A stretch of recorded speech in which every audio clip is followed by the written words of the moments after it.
The next show I'm going to be talking about is another one I actually watched. Three Creators. Oh, this was such an interesting one. Woo, man, I love this, and I am glad that it's continuing through next season. Yep. And as I've told Big D before, and if you guys have watched anything we've ever said before, I typically hate openings. Yes. I hate openings. Okay, I hate them for a couple of reasons. One, I'm not a huge fan of Japanese music, but I do kind of like some of it. So I kind of skip over that.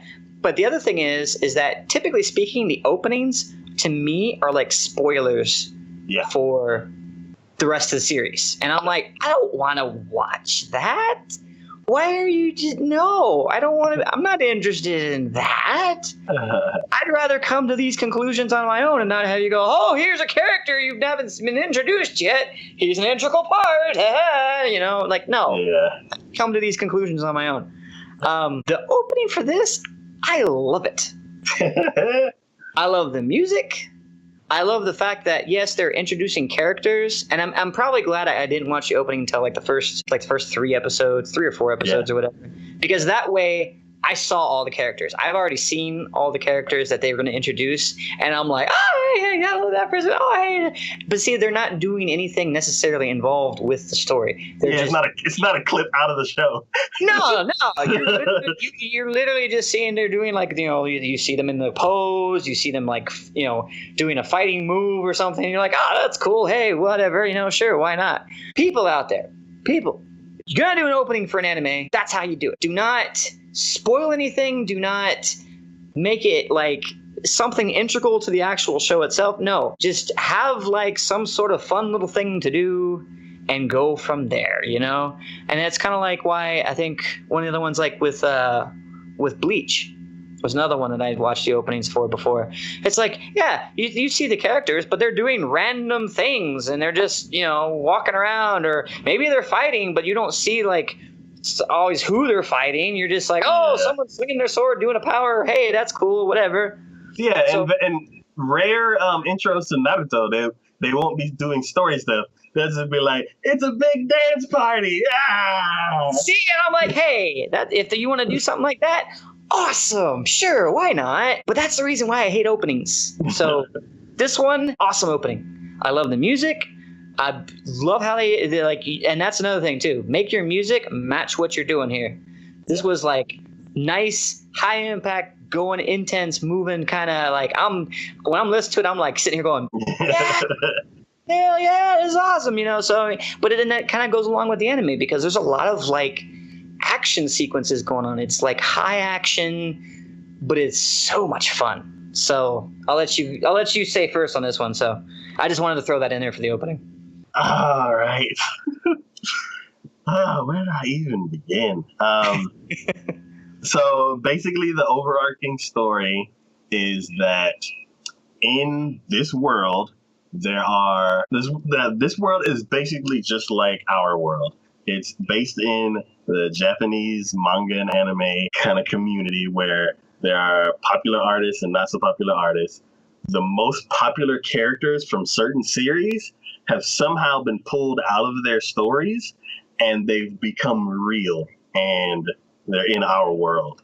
And see, it's not even just that. It's from all over, manga, short story, anime, even video game. Yeah, even anime music videos. Because I think the villain actually came from one of those, and she is basically once they come into the world, she's trying to get to them first so she can pull them on her side, so she can invoke her plan to destroy the world. Yeah. So it's a really, really cool concept because a lot of the characters, it's one of the things where they're reflect on themselves. They're like, you created me. I am all powerful. You're not. There was one character who was fighting and she saw blood for the first time and she's like, wait, this is not supposed to be happening. And she questions her motivations on what she's doing. And It's a really, really, really cool anime. It's another one of the things where there's always this one little thing that I love in anime where they put like social media and like current technology into the show, whereas like a Twitter post can actually like affect the story. And it's really, really cool. This show is amazing. This is my number one of the season. Like, I am absolutely loving it, and I'm definitely going to continue through the next season. I will say, like, this would probably be, like, as far as new series goes, this would be my number one of the season. If it was, like, continue, like, I'm kind of torn between Natsume and this one. So, I mean, it's like, I'm a little, like, as far as number one for this season, they're both vying. But if it was just straight for, like, a new series, this would definitely be my number one as well. So, so good. Just the like characters are amazing. They're well fleshed out. Like, well, see, here's the thing. This was the genius of what they did with this. Okay, they took characters that we essentially already know. For those of us who have watched animes, read novels or short stories, played video games, each of these characters is relatable. We've seen these characters. Hell, the one that had the mech, that's pretty much Shinji from Neon Genesis Evangelion. It's pretty much Shinji. They made it female, and they made, that's actually a guy. It is? Yeah, he has a girlish voice, but I was like, as soon as I saw him, I'm like, he's very androgynous. I'm like, I say girl. And then the very first line, he's like, oh yeah, this guy, he in the mech. And I'm like, oh, okay. Oh, I must have missed that. Okay. Anyways. Yeah, I mean, but basically that's Shinji. And then, like, there are so many other, like, the hero, the knight. I mean, I'm sure there's characters we can all probably relate to with that. Magical girls. Magical girl, absolutely. How many different magical girls have we not seen already? I mean, so that's the genius of this. They don't necessarily need to do a lot of character development because they just roll with what you already know. Which is great. I mean, that's part of, like, any good story. Like, you try to take parts of realism that the people that are going to be watching reading, or whatever it is that you're doing, so that way there's something that ties them into it. Yeah. So because they've already got that, they don't need to worry about that. So they can focus on other things and make it just that much more, which is great. I love it. Yeah. I love, and you know me, I love the action scenes in that. So damn much. That fights that they had at the rooftop parking lot. It was a whole bunch of people fighting. Whole bunch of people. But it had that one dude who's like the one who has or had the samurai woman. Yeah. And then that was on top of a building? Yeah, that was on top of a building. Okay. Yeah. I thought it was just some parking lot or something. No, it was on top of it was one of those multi-story parking lot things. Okay. It's on the rooftop of it. That's why you saw the parking lot itself, but it was a rooftop parking lot. Okay. But anyways, like, yeah, that whole fight that was up there, I just freaking loved it.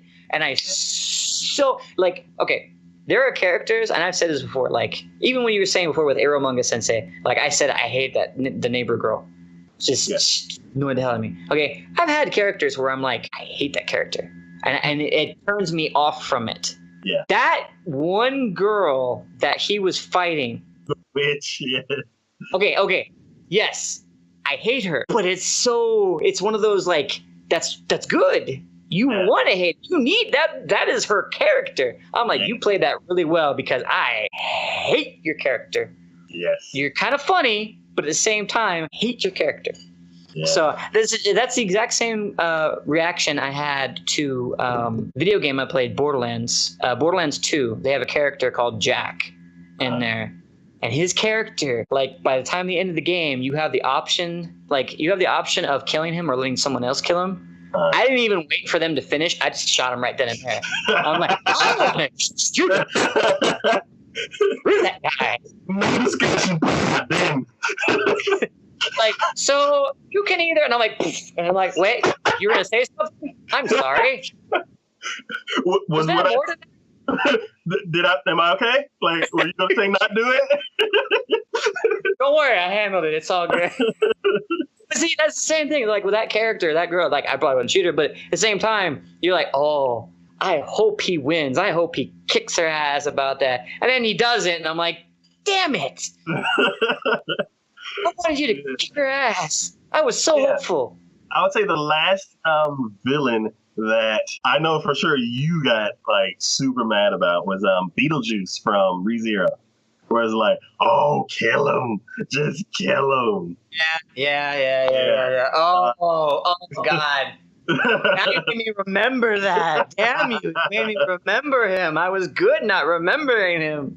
Yeah, so I want to do something like a little different. Like, because this show is so good, I kind of want to like go through like some of the characters and say like one good thing and one bad thing about it, because I want to do like a somewhat in-depth thing. So like I'm gonna just go ahead. Like, so the main character, he's kind of just the average person that you kind of like project yourself onto, and then, he held back a secret that like was very important to the story, and like for 2.5 episodes, I was like, say something, come on, and like horrible things happen because of it. So like I like that is a good character where I'm like I'm yelling at him to do something, and like things go wrong, and I'm just like, I don't hate you because I kind of nobody's explained what exactly happened, but I know it's somewhat your fault, and I'm angry about you for that. And then have you not watched the last part of that? No, I've seen it. I don't want to spoil it. Okay.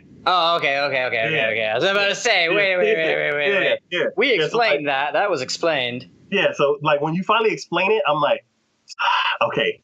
I get why you didn't say anything, but you should have still said something. I don't know. I might disagree with you on that one for that one. Okay.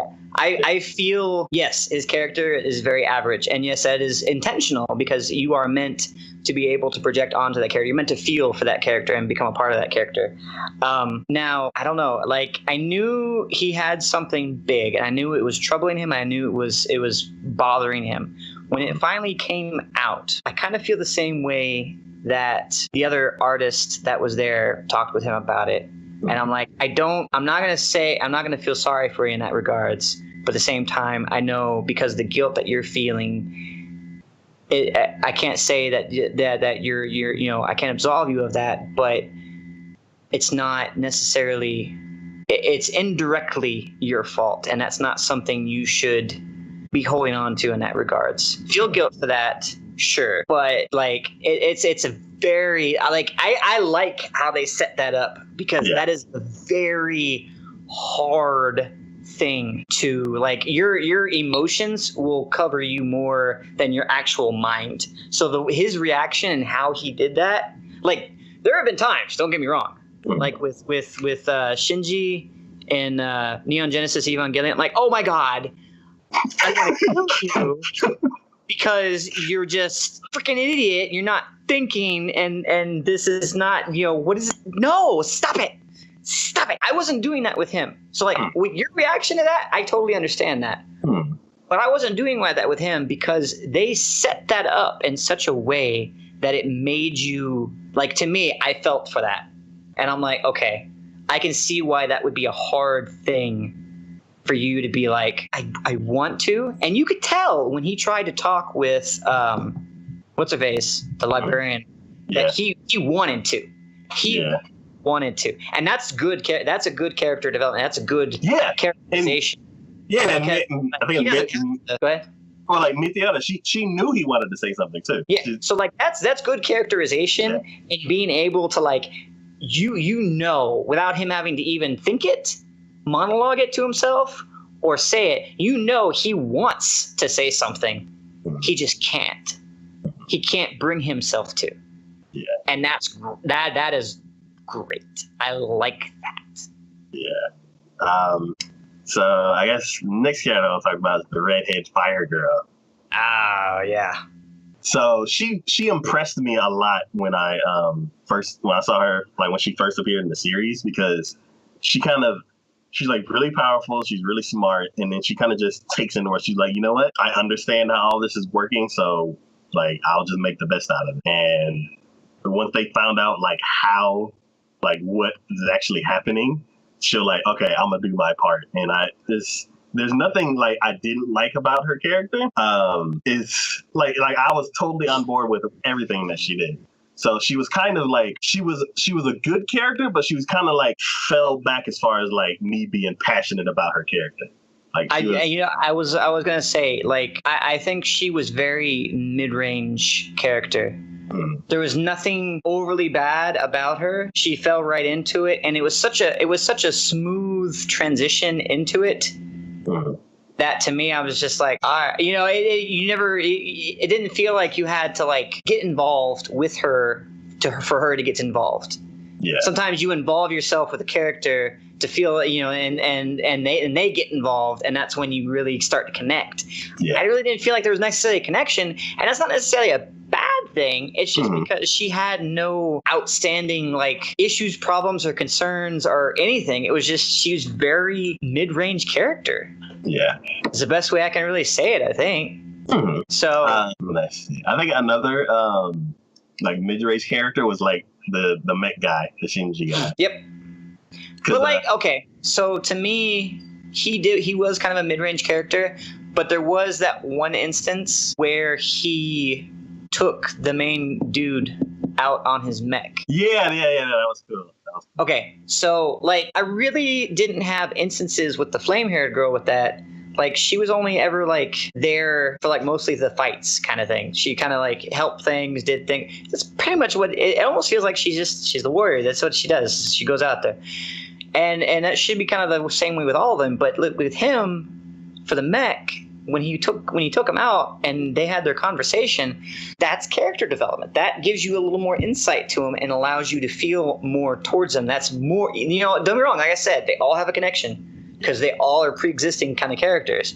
But I felt more of a connection with him then because you actually could see, you get more of what he goes through, Yeah. He understands his character and he's trying to help others and he understands his flaws and there's more to that, but I think that was really cool in that regards for that to happen. And I also kind of feel like he's kind of one of those fun characters.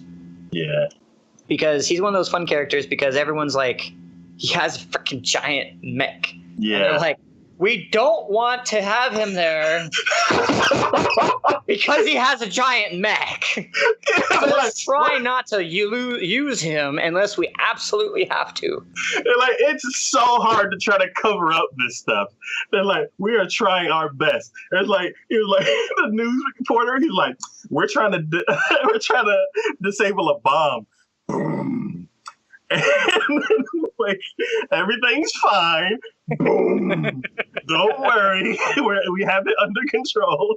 And they're like, please, just keep the mech in the sky. Like we can't explain that. So I love that. Like even the creator, like when he called one of the other creators and he's like, hey dude, I got a situation. He's like, oh yeah, your character showed up in the real life? And he's like, yeah. And he's like, okay, well I got the one dude here. And like I hit the mech like over in a football field because that's the only thing. That's the only thing bigger than it. So,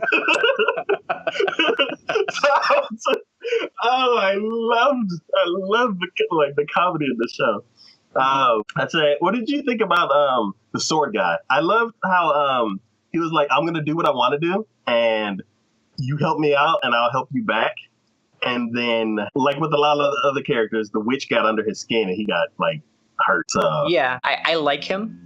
Mm-hmm. Like he is very stereotypical in his attitude and how he perceives himself. Like I already, even from looking at him, I'm like, okay, I know exactly how you had this character. Yeah, right off the bat. And usually those type of characters annoy me because they're just like oh, I do what I want, and I'm like, dude, come on now. You got to understand, yes, you want to do what you want, but if you don't help with this, everyone's going to die. So let's get with it. Let's understand this here. But see, to me, he did have that attitude, but he's more understandable. he doesn't like, oh, I do what I want, you can't tell me what to do. He's like, I do what I want, but yeah, you're probably right. We should probably take care of that. Otherwise, all of creation dies and ends. So let's probably try to avoid that. Yeah, all right. No, I'll help you out, but don't give me orders. I'm just going to go in there and take care of whatever it is I'm going to do. So like, I get his character. He's got that bad boy persona to him, but he's still he's a decent character. I like how he started being all buddy with the other dude. Was it? I can't remember if it was like over food or something like that, where like they both mentioned something that they like have a commonality with, and they're all like, yeah, high five, and it was just like kind of out of his character. But yeah, I really do. cool. I will say I like the rivalry he has with the old dude on the other side. Yeah, now he's got a rivalry between them. Yeah, like they haven't explained a lot with him, and I hope they get more into his character in the second series since there's less people on that side. Well, there were less in that. Like, crazy stuff is happening. But with him, I don't know. He's kind of like the dad. He's like, y'all kids. He is. But at the same time, there's definitely like a big rivalry between the two of them because they'll go out of each other's way when they see each other. Yeah. And go after each other. Yeah. So I like that. I would say another character that surprisingly is underdeveloped is the villain. Like, I get that though. They're not wanting to give you a lot of information because you're mainly like you are going back and forth between two sides. Yeah. But you are mainly following the good guys, and their whole role for this first part of the season was trying to figure out who she was, what her motivation is, and how they can stop her. They just now recently got to that point. It took long. So now you're actually learning more about her through that. Yeah. So I get that. They didn't want to share all that information right from the get-go. They wanted her to remain mysterious and unknown. That's why, like, during that battle, you saw her do some crazy stuff, and it was one of those surprises even to you. You're like, holy crap, she can do that? Yeah. Later on, you get explained, which is great, but it's still one of those things that they didn't want to give that away right from the get-go. Yeah. With them explaining her powers, I kind of feel like they made her a little bit overpowered, but then they kind of, like, they're using the reason why she's overpowered to kind of, like, combat against her. And I kind of, like, with the pace, like, how they're setting up the second season, I'm kind of thinking about the first season, and I'm trying to think, like, how much destruction are they doing and how often are they doing that? I'm pretty sure it's not every night they're, like, just destroying buildings and stuff like that. No. Because I think it's in the course of probably a couple of months that they've been going at it so far. Yeah, and, like, for me, I kind of wish I had a little bit more of, like, the timeline. Yeah, the timeline, because when they're like, okay, we're going to do this one thing, and it's probably going to take like 3 to 6 months. And I'm like, what's going to happen to the city? I'm like, 3 to 6 months is like a long time. So that kind of threw me off. But I think because of the situation at the end where what happened, they realized there's a breathing room that they have to be able to prepare and combat for the final get-go. So I think more than likely what's going to end up happening is when the next part of this, basically kind of season 2 kind of kicks off, I think there's going to be a time lapse. Yeah. And the next episode that we have, since they've now agreed upon the plan and how they're going to do that, we're probably going to pick it back up maybe like a couple weeks before the final due date. Yeah. I think that's what's going to happen. Yeah, which I'm totally cool with. I'm totally. Oh yeah, definitely. Because I'm like, what could they actually show that would be like as compelling as what they've been showing as far as that? So like it'd go into like a slice of life kind of thing. There might be like one episode that is kind of like the overcapping of what happens in the in between, and then they'll just follow right along with, okay, here we go. Now this is what's happening. Kind of thing. So you might get one of those slice of life episodes in the in between kind of thing, but I think it'll only be like one episode where they're like, okay, this is what's happening, this is what everyone's doing, yay, okay, now we go back to the important stuff. Yeah. Which, I mean, don't get me wrong, it'll still be important, but it won't be necessarily like groundbreaking kind of thing. So okay, that's my feeling about it. Cool. They, as far as like, they introduced like one more character right at the end. So I think that as far as like them introducing more characters, I feel like the pace that they're doing it is good. Like you're not like, oh, okay, they haven't introduced anybody in a while. It's like, it's one of the things where it's like, you get the new characters, you get to know them, you get engrossed, and then you see them a few times. Yeah, and then somebody else shows up and you're like, oh, awesome, what do you do? Yeah. Let's get to know you. So it's, they introduce characters. I will say, as a final thought for characters, what do you think about the Night Lady? Yeah, there's two more characters I wanted to get to. Oh, okay. Yeah, so I was like, I want to get to the villain, like, overall. Now I want to go back to the last two characters, the Magic Girl and the Knight. So the Knight, speaking of knights, I want to go on a tangent. So that, like, Transformers the movie reminded me of the Knight, where it's like, she's kind of bullheaded, and she's like, we have to do this. It's like, I don't completely understand this world, but as a knight, my honor, I want to do this. You're against this. I have to fight you because I'm a knight. And she's slowly starting to break that character down. So I think in the get-go, I actually kind of understand her. I do. And I kind of feel sorry for her because I understand that in the beginning, she was manipulated. Yeah. She was manipulated. And she's now understanding that too. Yeah. But in the beginning, she was manipulated. And I get it because, I mean, it's a foreign. They got dragged in from their world. And so for some of them, the world that they were in is pretty similar to our world. There's some key differences and whatnot, but it's pretty similar. Her world is like completely different. Like, not like, I mean, there's dragons, there's like intense, like night battle wars. We're doing hand-to-hand combat and stuff like that. And then she comes to our world and it's like a culture shock. Yeah. Okay, so it's a culture shock and she's alone, knows nobody, and is confused. And she's very earnest, and she's very honest and very naive in that regards. Yeah. So she took for the villain as more of an authoritative figure, and I think when she stepped in was when the magical girl and the one sword dude was fighting. Mm-hmm. And that looked bad in that regards. Mm-hmm. And if you had the sword dude and the magical girl fighting against each other, who would you like? If you knew nothing about what was going on and you just saw those two of them fighting, who would you think was the good guy? Who would you think was the bad guy? The knight, because knights are good. Well, no. As far as like the sword dude and the magical girl, because the knight on them fighting. Oh, okay, yeah. You would pick the magical girl because she's a little girl. You pick the magical girl because she's a little girl. She looks innocent. Yeah. And the thing is she was also misled, manipulated by the villain. So I completely understand. And so when she was having her like laser focus on I got to do this, that was simply because she was getting fed misinformation from the villain. That was it.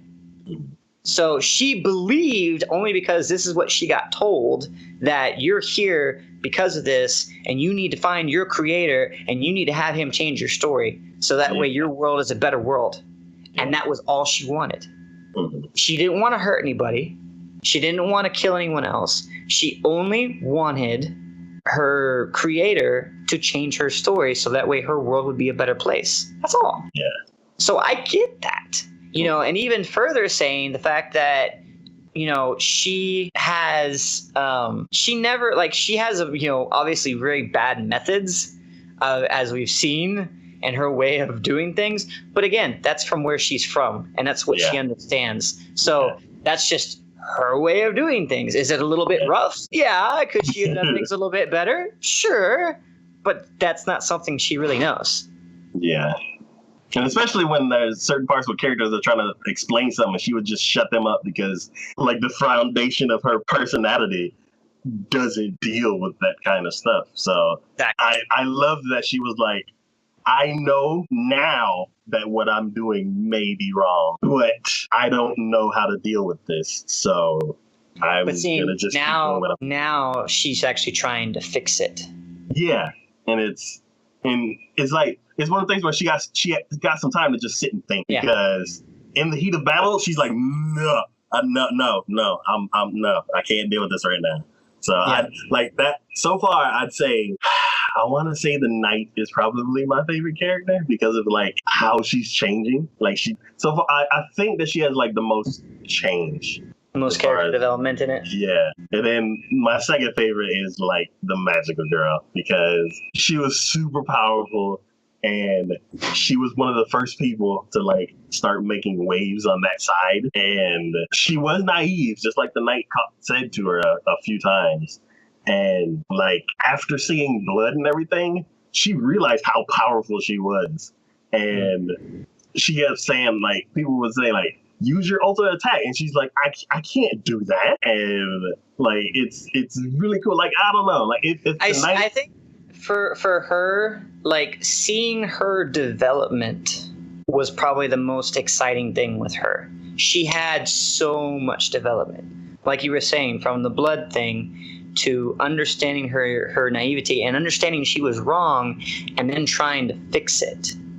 Like out of all the characters, I think so far, she has had the most development, which kind of sad when everything's said and done. But that's besides the point. And I would chuck that to her naivete, because it's like you can't do that if you don't. She had the most willing to learn, and she herself evolved from where she once was. Yeah, because she even like went and talked to the enemy. She's like, I am understanding this, and I was told this. What is your opinion? And like, I love like if the see how many are willing to do that exactly. You know, even if not even in this story, just in general, if you know somebody think of them as the enemy, how many of you do you think will actually go out and actually try to have a conversation with them? That takes a lot from a personal perspective to be able to accomplish something like that. So hats off, bravo. Yeah, and then for her to be kind of weary and not to just jump sides, she's like, you know what, I'm gonna stay here and I'm gonna try to do something about it. Like like if the Knight didn't like get me with her like unwillingness to change at the moment, she's like, everything has to calm down and I have to think, like that hit me a little bit more than the magical girl. But the magical girl did some really, really cool stuff that I've never seen like a character do. So no, I completely agree. Yeah. So yeah, this show is amazing. Number one of the season for me, and I can't wait to see how the rest of the story is going to unravel. Yep. Yeah, I'm probably going to just put it off until the end of this next season, so I can just watch it all the way through. Because I allow myself a few episodes, but I don't. I know if I try to do that, I'll end up getting behind and then trying to rush through it. And I'm like, no, I'll keep up with it, keep up with it. So yeah, I'll skip a week or two and then come back to it. Yeah, that was appreciated. He doesn't have a lot of people in his life that understand. Let me rephrase that. He doesn't have a lot of humans in his life that he can relate to and understand what he's. I'll make it so they can't use their magic. I'm like, that's my guy right there. You're like, yeah, I could do that with magic, but you know what? I'm just going to punch you in the face.